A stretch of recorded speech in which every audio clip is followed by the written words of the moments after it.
You wanted the best. You've got the best podcast. The hottest podcast in the world. The Chris Voss Show, the preeminent podcast with guests so smart you may experience serious brain bleed. The CEOs, authors, thought leaders, visionaries, and motivators. Get ready. Strap yourself in. Keep your hands, arms, and legs inside the vehicle at all times, because you're about to go on a monster education roller coaster with your brain. Now, here's your host, Chris Voss. Hi, folks. Chris Voss here from the ChrisVossShow.com, the ChrisVossShow.com. Welcome to the big show, my family and friends. We really appreciate you guys tuning in. Thanks for coming by. No. Enough of this clapping. Enough of the clapping. Actually, that should have ended a long time ago. Anyway, guys, we have an amazing author on the show. We're going to be talking about his fresh new book that's hot off the presses. It's so hot, it's still steamy. It's got that beautiful fresh ink smell that can get you high. Don't do that, folks. Don't do that. That's not good. But, we've all been there when we were, in elementary school. Between that and eating the crayons, right? Everyone did that? Or was that just me? I don't know. 14 years of this show, people are like, yeah, he's the guy who was eating the crayons in elementary school. And the glue. The glue is always good. If you mixed it with the crayons, you kind of got that nice, flavorful taste. I think that's what they call Thai food. No, I'm just kidding. No, I just lost 2 people in the Thai food audience. Anyway, guys, the jokes are there. But be sure to refer the show to your family, friends, and relatives. There's a lot going on in the Chris Voss Show. There's the AI with podcast with Chris Voss at AIChrisVoss.com.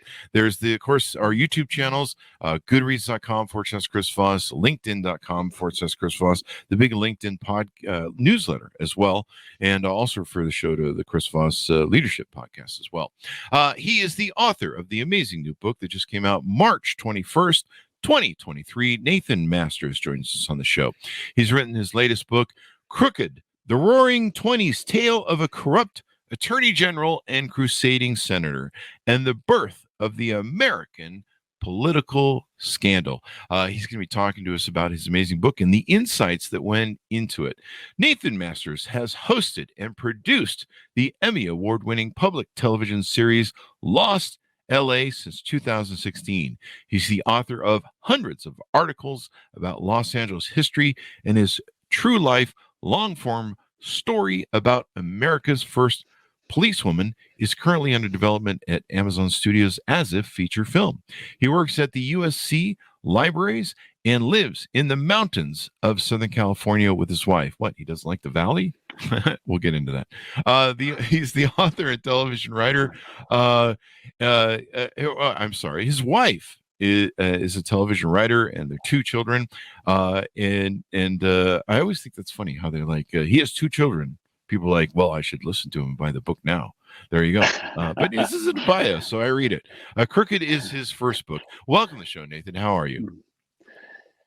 Thank you for having me, Chris. Yeah, it's a standard part of an author bio. If you have a wife or kids or husband or whatever, you got to mention them.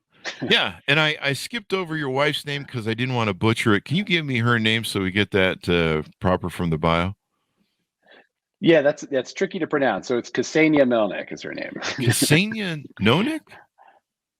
Did I have that right? Ksenia Melnick. Ksenia Melnick.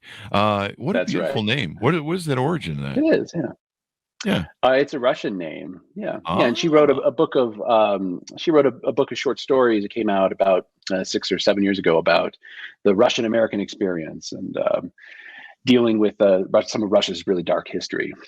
Oh, yeah. There's been some dark history in Russia, you do say. And some of it's recent, too. It's not, not breaking news exactly. But. Not breaking news exactly. But no, I'm sure it was interesting.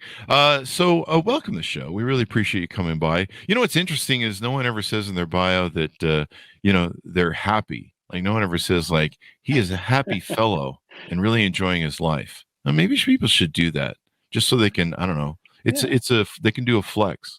I don't know. I'm just doing jokes. So give us your .com. Next book. The next book. Why Nathan Masters is happy. Actually, it sounds like a great title. It comes down to it. But you can just flex on people and just shove it in their faces. I'm happy and you're not. Maybe that's the next book. All right. Chris Voss is happy and you're not. Fuck you. Now read this book and you'll find out why. I don't know. That sounds like something that's gonna flop like a lead balloon. So give us, Nathan, your .coms if you would, so people would find you on the interwebs. Yeah, unfortunately, it's not a .com, but it's nathanmasters.me, M-E. And then I'm also you can find me on Twitter at Nathan Masters or Instagram as well. Let me check with the judges. Judges, can we accept a .me instead of a .com? The answer is yes. I should have one of those dings from like a Family Feud that come up. So anyway, this is your first book. What motivated you on to write the book Crooked? Yeah, well, so I've been writing a lot for several decades, but hadn't been anything in book form, and I resolved to do that around 2018. We were, as you might recall, we were in the middle of the Trump administration, Really? And there were all of these. Yeah, seems like so long ago, but I don't know. I was watching CNN last night. It doesn't seem that long ago. That's right. The town hall. I was like, what the fuck is this? It's like what was that movie with Bill Murray, Groundhog Day? I'm like, oh yeah, this again? Yeah. Anyway, continue on, my friend. Yeah. So anyway, there were all these questions being raised about, how can you hold somebody who's seemingly above the law to account? What role might Congress play in that? How far does Congress's power extend in reining in an executive that might be out of control?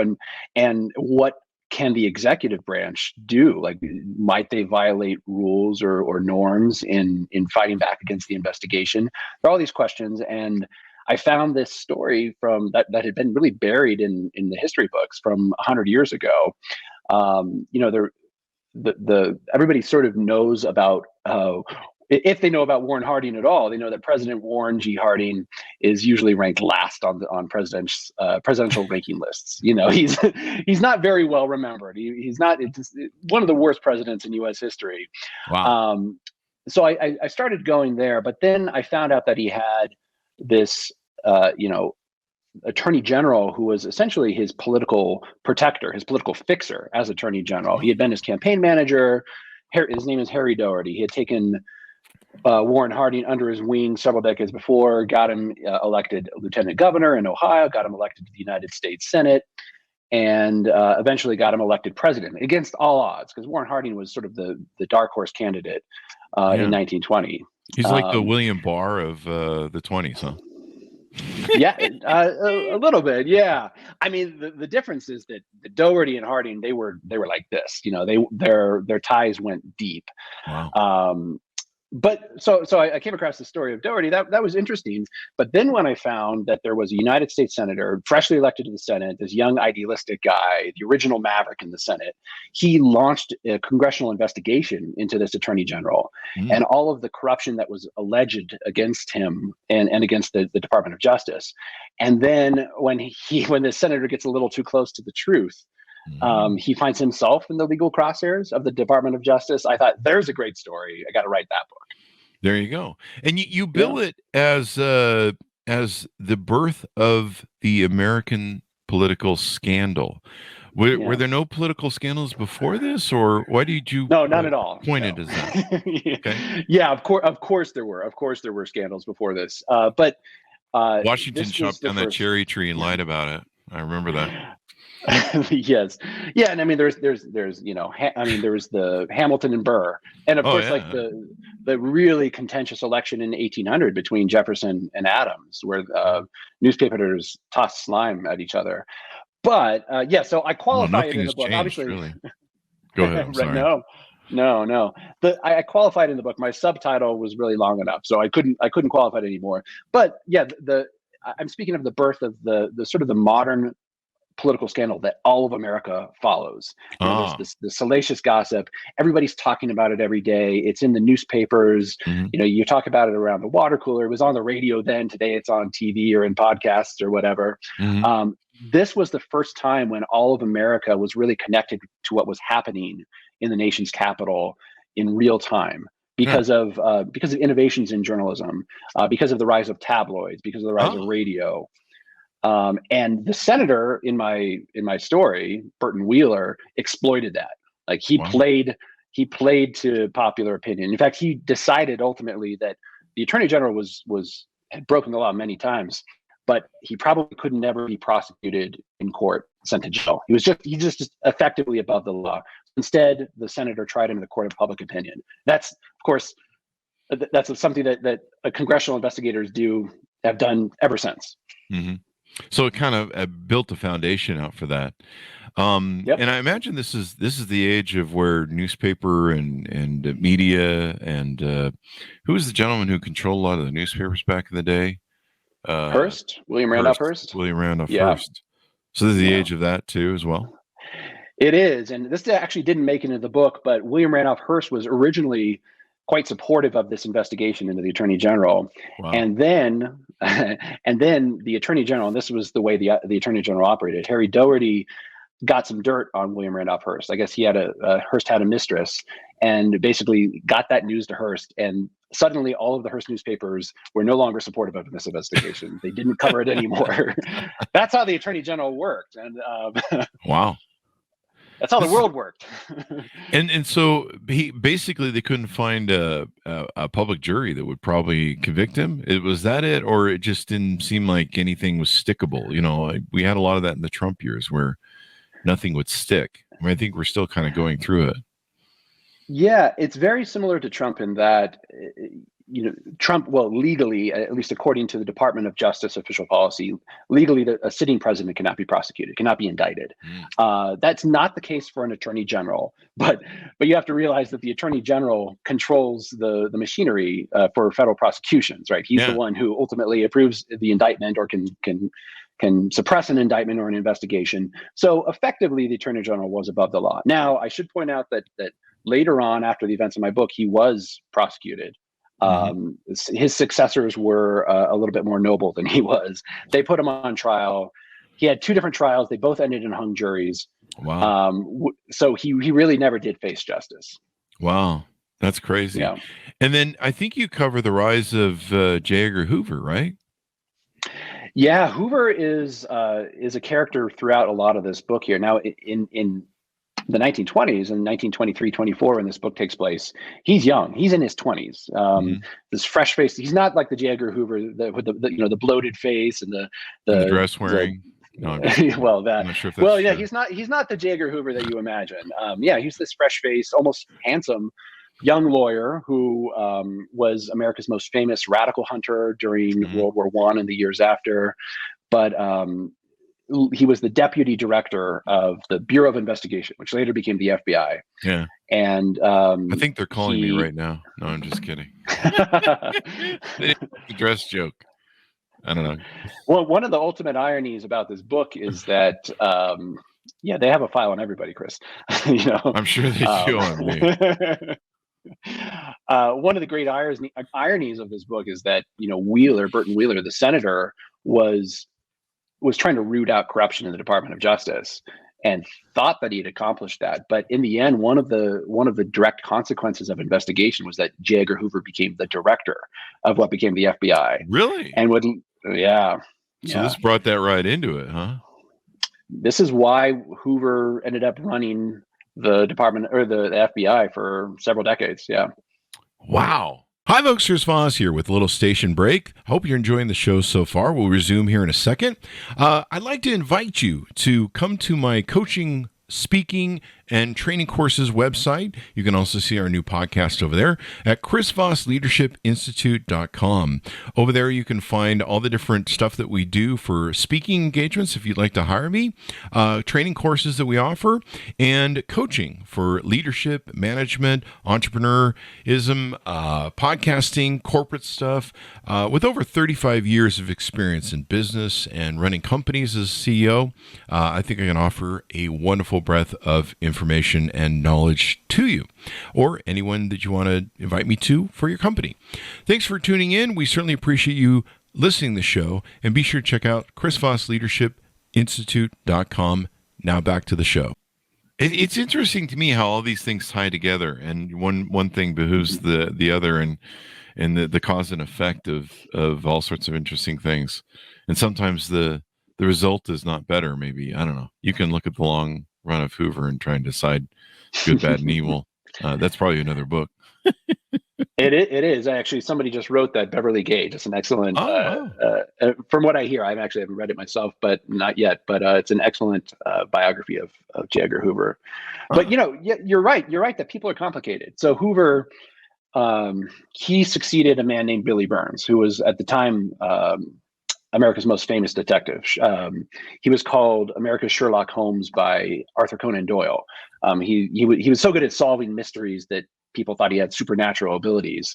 But he was also really good friends with Harry Doherty and would do anything in running the Bureau of Investigation, later the FBI, in protecting Harry Doherty. So he was out, and it was Burns that Hoover succeeded. And Hoover, to his credit, when he took office, he professionalized the Bureau. He got rid of all of the sort of shady private detective types, including like con artists and just criminals who were in the Bureau, and hired a lot of lawyers and accountants, and made sure that everybody wore white shirt with a tie and a suit jacket, and for a while kept the Bureau out of politics. Ultimately, of course, the FBI came to be a political force in its own right. Hoover willingly served presidents from FDR to Lyndon Johnson to Richard Nixon. He was really good friends with Richard Nixon. Yeah. And of course, he collected dirt on everybody and held that over them, and made himself virtually irreplaceable.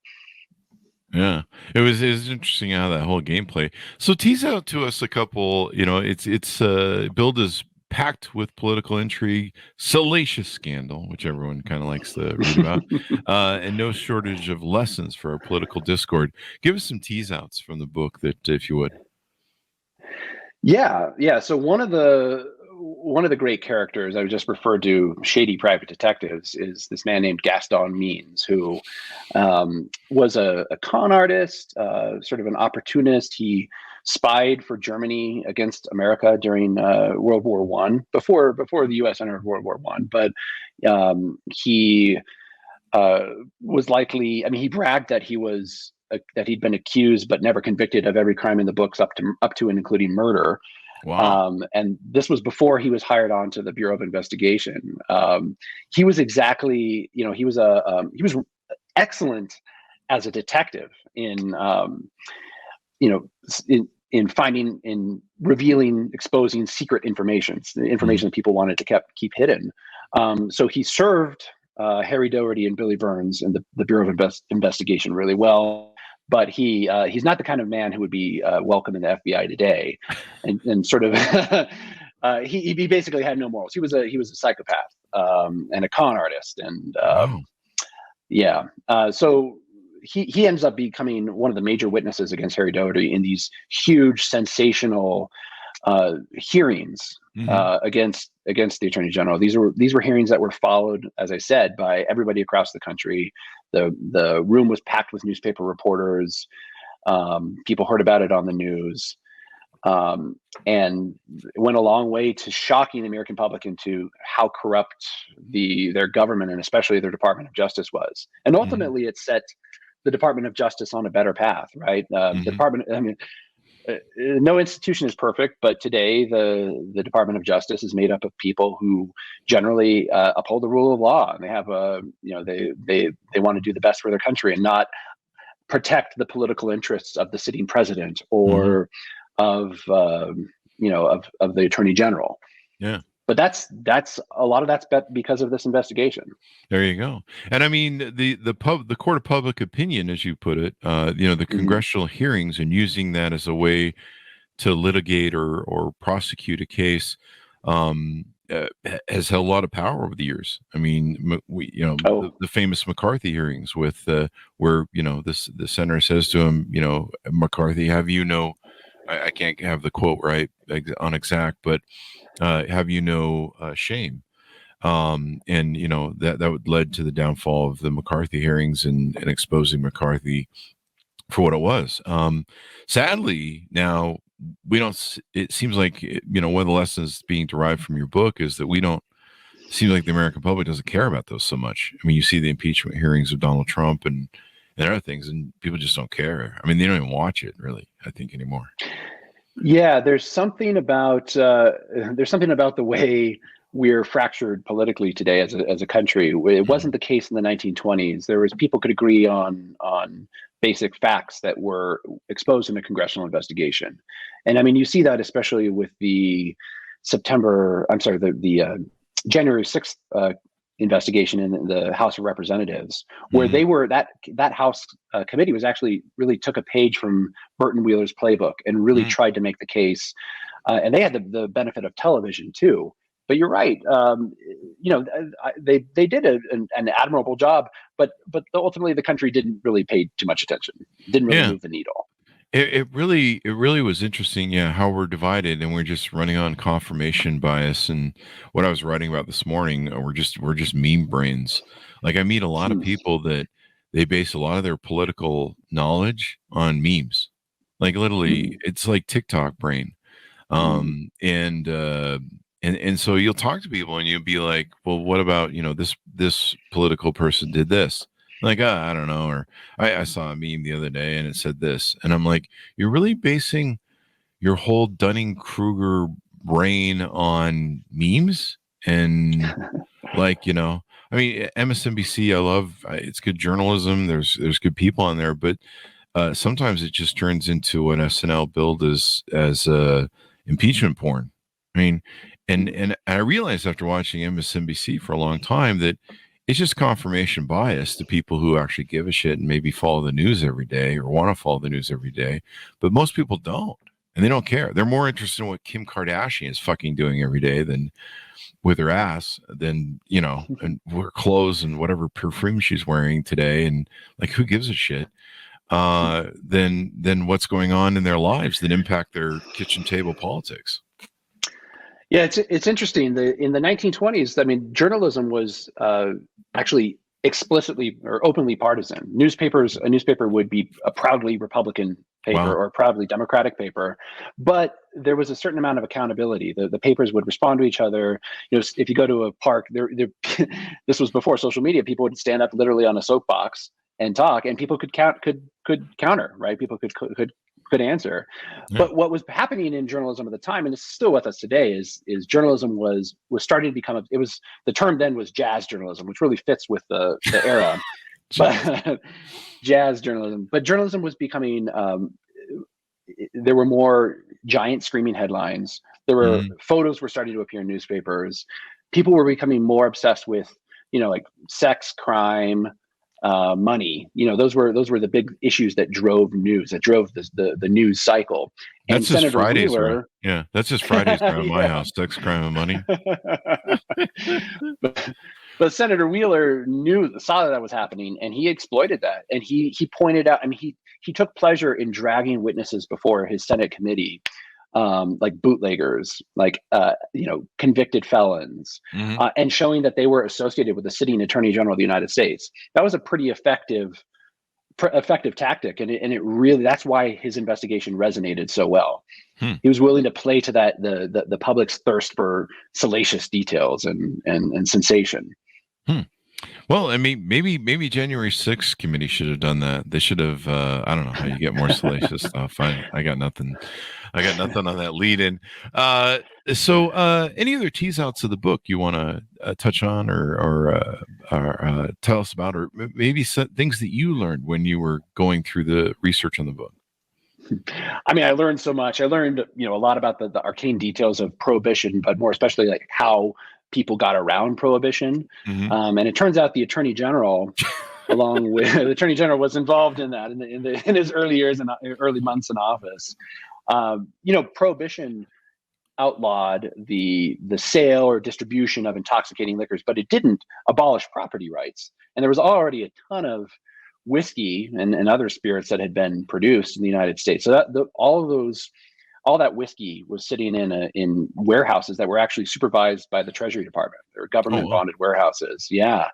And that liquor could only be withdrawn for permissible uses, which included, like medicinal uses, export to foreign countries. And you had to get just a government officer to sign some form saying, oh yeah, you can withdraw it. This is legitimate. So the Attorney General got involved in brokering these signatures on the government forms to get the liquor, not into doctors' hands or exported to Britain, but basically in speakeasies. So America kept drinking thanks to Attorney General Harry Doherty. That is crazy, man. Well, that explains a lot of Yeah. what was going on in that time, and a lot of things that were going on with the Roaring Twenties. And did you find that any of it was helped fuel the lead up to the big crash in the Great Depression? Well, I'm not sure that there's a direct connection between this. Obviously, America was just sort of living this collectively this hedonistic lifestyle, and but that ultimately had to come to some sort of sobering conclusion. And I guess you could say that was the crash. But this all happened, about 5-6 years before then. Mm-hmm.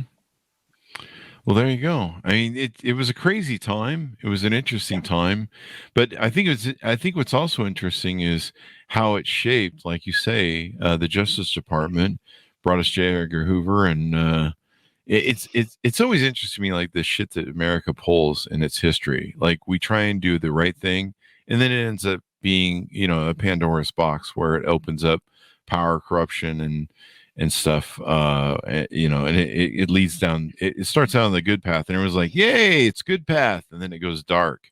I saw that with social media. We saw that, there's a lot of stuff the CIA has been involved in, and other things that start out, as a kind of a nice idea, and then you're like, "Oh, we're assassinating people around the world," and Bin Laden, we funded Bin Laden, and then he turns against us, and you look at stuff in Ecuador and all around the world, all through different presidentials, administrations and stuff. And it's interesting how we're always trying to put our finger on the scale and do the good, right, moral thing. And it ends up not being so moral. So it's kind of interesting how we, this is why history is important. If we don't learn from history, we're doomed to repeat it. Well said. Well said. There you go. So anything more you want to tease out about the book before we go, or give us your .com so people can find you on the interwebs? Yeah, I guess I'll just mention one more thing. I mean, there's sort of a murder mystery wrapped up in all of this too. The book starts with a mysterious death or suspicious death of the Attorney General's roommate and probably lover, a man named Jess Smith, who was found with a bullet wound to the head in the Attorney General's apartment in Washington, D.C. And he was, it's revealed that it was really actually no secret. It was an open secret at the time that this man was essentially Harry Doherty's go-between. He was the man who brokered the deals. Because Harry Doherty was he was the bagman. Yeah, Harry Doherty was a smooth operator. He knew he could never be seen in the same room with a bootlegger or a convicted felon trying to get, or somebody trying to get a pardon. But his friend could. And when the book really kicks off when this man is found dead in the Attorney General's apartment, and nobody really knows what happened. Murder, you say? Possibly. Murder. That's interesting, and I mean, think of the bagman with the famous bagman with Nixon. All this stuff that goes on, dirty politics, but it's important that the political or that the American public, really think about this stuff and understand stuff. More and more, I've tried to convey to anyone who'll listen to my idiot brain that as Americans we need to pay attention to this stuff, and we need to call it out, and we need to not like I said, it was interesting to me to watch Trump's town hall. I believe it was in Ohio or Michigan last night with CNN, and it was interesting to watch. CNN did an interview after of Trump voters, and they just really don't give a shit about anything. He was so correct in 2015 when he said I could murder somebody on Fifth Avenue and no one would care. Like somehow they did the polling on that, and it's true. And it's part of the problem of when I talk about like this meme sort of stuff. But you watch, it was just endless corruption, day after day, corruption going on in the White House during his presidential term. And no one cared. No one even paid attention. Like half the time, if you talk to a Trump voter, you go, well, what about that? And they're like, oh, I don't know much about that. When it really comes down to it, you really nail them down. They don't follow anything what he does.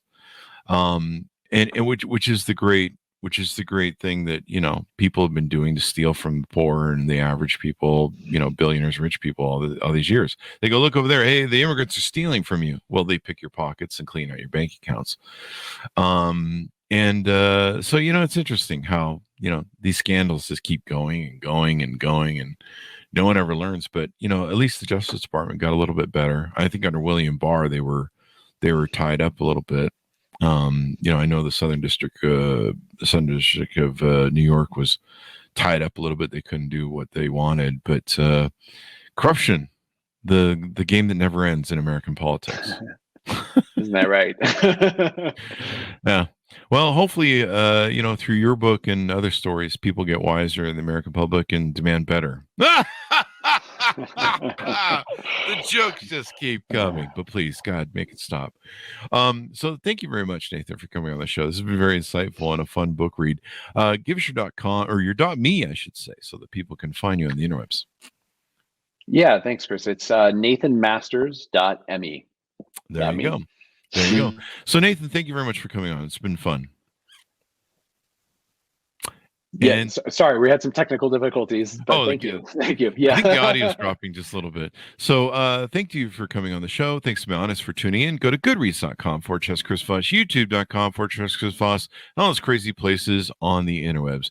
Thanks for tuning in. Be good to each other. Stay safe, and we'll see you guys next time. And that should have us out, Nathan.